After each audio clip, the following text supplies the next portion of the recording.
పిఎండిఎస్లో విత్తన గుళికలు ఎందుకు తయారు చేయాలన్నది ఇప్పుడు మనం తెలుసుకుంటాము. ఈ విత్తన గుళికలు తయారు చేయడానికి కారణం ఏమంటే వర్షాధారం భూములలో ఈ విత్తనం వేసుకోవడం వల్ల మనకి ఏ విధంగా ఇది మొలకొస్తుంది అన్నది ముఖ్య ఉద్దేశము. అంటే మామూలుగా మనం ఉట్టి దుక్కుల్లో పిఎండిఎస్ వేసుకుంటున్నాము. మామూలుగా విత్తనం వేయడం వల్ల ఏమవుతుందంటే మనకి అందులో తేమ శాతం ఉండదు. రెండవది వచ్చి ఉట్టి దుక్కులు వేయడం వలన అక్కడ చీమలు కానీ ఆకులు కానీ తినడానికి వీలైతుంది. నెక్స్ట్ ఏంటంటే అది వర్షాధారం లేని ఏరియాలో మనం ఎక్కువ శాతం పిఎండిఎస్ని మనము వేస్తున్నాము. కాబట్టి అలాంటి చోట మొలక రావడానికి చాలా ఎక్కువ విత్తనం అక్కడికి చనిపోతుంది విత్తనం కూడా. ఇందులో ఇంకోటి ఏంటంటే విత్తనం మొలకెత్తడానికి కావాల్సిన తేమ శాతం అనేది కంపల్సరీ మనకి ఇక్కడ అవసరం ఉంది. కాబట్టి ఇప్పుడు మనం దీన్ని ఈ విత్తన గుళిక తయారు చేయడం వలన ఎలాంటి పొడి నేలలోనైనా ఈ విత్తనాన్ని విత్తుకోవచ్చు. ఈ విత్తనం తయారు చేసి మనం ముందుగానే బీజామృతంతో విత్తన శుద్ధి చేసుకొని దాన్ని నీళ్ళలో ఆరబెట్టుకొని దీనికి కావాల్సిన పదార్థాలు ఏమంటే కొన్ని విత్తనాలు దీన్ని మనము విత్తన గుళిక తయారు చేయడం జరుగుతుంది. అది కంది, అలసంద, తర్వాత జొన్న, సజ్జలు ఇలాంటి విత్తనాలు ఇక్కడ మనం ప్రిపరేషన్ చేసుకోవడం జరుగుతుంది. కొన్ని ఆయిల్ స్వీట్స్ మనం చేయడం ఎందుకంటే అది ఆయిల్ కంటెంట్ ఉంటుంది కాబట్టి పైన వాటికి మట్టి అడ్డుకోకుండా పోతుంది. కాబట్టి ఆయిల్ కంటెంట్ ఇక్కడ ప్రిపరేషన్ చేయలేము. మన చిరుధాన్యాలు కాబట్టి వాటికి చేయలేము. కూరగాయలు ఒక్కొక్కటి ఒక రకం ఉంటుంది కాబట్టి విత్తనాలు దాన్ని కూడా మనం చేయలేము. వాటికి వేరే విత్తన బాల్స్ అని ఉంది కాబట్టి అది వేరే రకం వెరైటీ వచ్చేస్తుంది. ఇప్పుడు మనము విత్తన గుళికలు తయారు చేసే విధానాన్ని చూస్తాము. ఇప్పుడు ఏంటంటే ఈ విత్తన గుళిక తయారు చేసి మనం భూమిలో వేసుకున్న తర్వాత ఈ విత్తనం మొలకెత్తడానికి 5 నుంచి 10 mm వర్షపాతం ఉంటే ఈ విత్తనం ఆటోమేటిక్గా మొలకెత్తుతుంది. కాబట్టి ఈ విత్తనాన్ని మనం ఒక సంవత్సరం లాగా దాచాలి. కాబట్టి విత్తనం చెడిపోకుండా విత్తనానికి మొలకెత్తడానికి కావాల్సిన తేమ శాతము 8 నుంచి 12% ఉండాలి. కాబట్టి దీన్ని ఆ విత్తనంలో ఉన్న తేమ శాతం ఆరిపోకుండా ఒక కవచంలా కాపాడుతుందంటే ఈ విత్తన గుళిక తయారు చేస్తున్నాము. ఇక్కడ విత్తనం తయారీలో ఏమేమి వస్తువులు అవసరం చూద్దాము. ఇక్కడ అన్ని విత్తనం తీసుకోవడం జరిగింది. బీజామృతము, తర్వాత బంకమట్టి, ఘనజీవామృతము, బూడిద, తర్వాత నీళ్లు కూడా తీసుకోవడం జరిగింది. ఇప్పుడు తయారీ విధానం చూద్దాం. ఇప్పుడు ఇక్కడ బీజామృతంలో విత్తనం చేయడం జరుగుతుంది. అంటే తడిచి తడవగా ఎక్కువగా తేమ కాకుండా విత్తనాన్ని అన్ని విత్తనానికి తేమ తగిలే విధంగా ఆ విధంగా బౌల్లో వేసుకొని అన్ని విత్తనానికి తేమ బీజామృతం అనేది అంటుకుంటుంది. బీజామృతంతో ఎందుకు విత్తన శుద్ధి చేయాలి అంటే విత్తనం నుంచి సంక్రమించే వ్యాధులు కానీ భూమి నుండి సంక్రమించే వ్యాధులు కానీ ఏది రాకుండా విత్తనానికి రాకుండా అరికట్టడం కోసం ఈ బీజామృతంతో విత్తన శుద్ధి చేయడం జరుగుతుంది.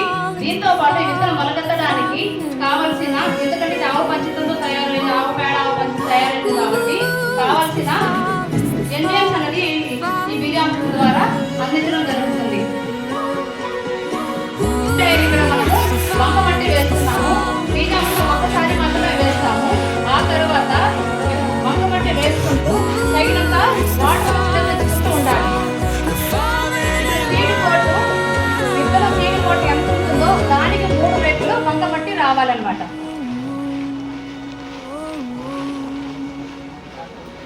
Can you feel my love?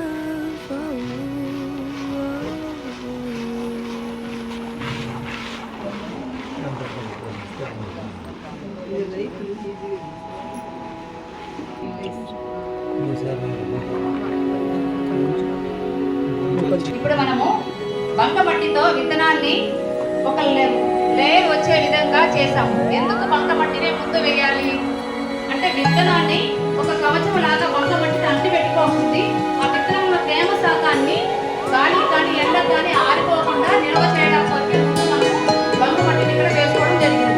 తర్వాత ఘనజీవామృతం రెండవ లేయర్గా ఘనజీవామృతాన్ని చేయడం జరుగుతుంది. చూడండి ఘనజీవామృతం వేస్తున్నారు.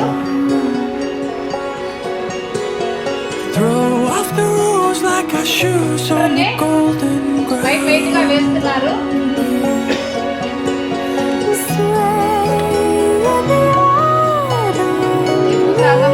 తేమ కాకుండా వేసుకుంటూ ఘనజీవామృతం వేస్తూ ఆ విధంగా పౌరులోని విత్తనాలని ఇవ్వాలి. అప్పుడే విత్తనానికి మొత్తం కవర్ అవడానికి ఘనజీవామృతము ఎందుకంటే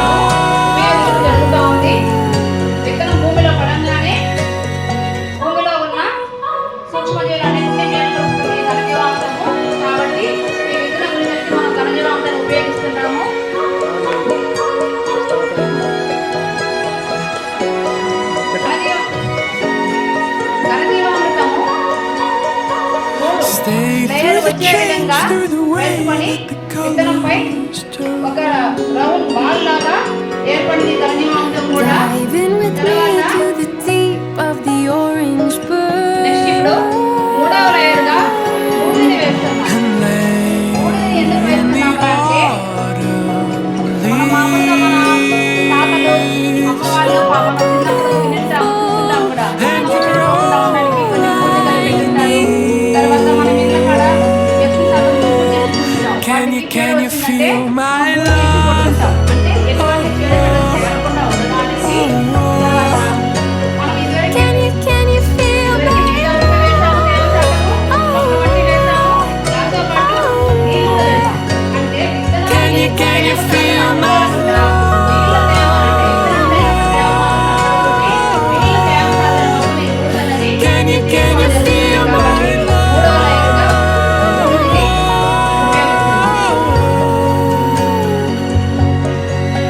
Ooh, it's the fall, the falling in love. Ooh, it's the fall, the falling in love. Ooh, it's the fall, the falling in love. Ooh, it's the fall, the falling in love. సందర్భంలో కూడా వర్షాలు పడకముందైనా పర్వాలేదు, వాటి పడిన తర్వాత జరిగిన పడిన పర్వాలేదు. Can you feel my love? So ఇది ముఖ్యంగా విత్తనం మొలకెత్తే వరకు కూడా విత్తనాన్ని కాపాడుతుంది. అదేవిధంగా విత్తనం మొలకెత్తే సమయంలో దానికి కావాల్సిన న్యూట్రియంట్స్ కానీ బ్యాక్టీరియా అన్నింటినీ కూడా బయో ఆర్గానిజం అన్నింటినీ కూడా అది యాక్టివేట్ చేస్తారు. కాబట్టి విత్తనాలన్నీ అది కూడా పూర్తిగా ఉండడానికి అవకాశం ఉంది. సో ఈ విధంగా వాడి విత్తనాలు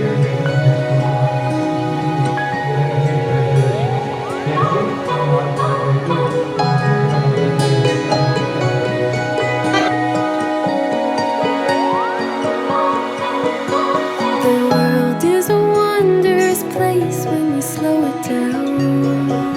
ఈ విధంగా రైతులందరూ బాగా Throw off the rules like our shoes on the golden ground. PMDS అనే విధానాన్ని